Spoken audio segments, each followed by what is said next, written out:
تفاصيل الشقق اللي منزلها بنك القاهرة في النزهة ب 500,000 جنيه، تدفع 100,000 جنيه تقديمة و3000 جنيه كل شهر. طبعا خبر مهم والناس كلها جريت وراه، وانا واحد من الناس. انا دخلت اول حاجة عملتها دخلت صفحة بنك القاهرة عشان اعرف ايه الموضوع او ايه التفاصيل، او دورت في الموقع بس ما لقيتش حاجة في الموقع. دخلت في الصفحة بسرعة قلت يمكن الاقي اي حاجة. دخلت في الصفحة لقيت البوست ده. طبعا مفيش اي حاجه خالص. البنك بيقول مفيش اي كلام بيقول الحاجات ديت، مفيش اي علاقه بالموضوع ده. الكول سنتر ما يعرفش حاجه، اي حد ما يعرفش اي حاجه. الخبر ده جه منين وايه مصدره وايه صحته ما نعرفش.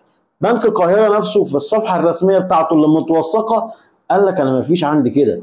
بعدين يا جماعه حاجه بالعقل كده، 500,000 جنيه في شقه في النزهه؟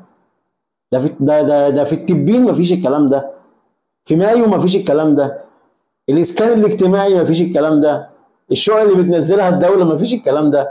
ف 500,000 جنيه ايه في شقه بس والكلام ده ايه؟ يا ريت نتحرى الدقه الاول قبل اي حاجه.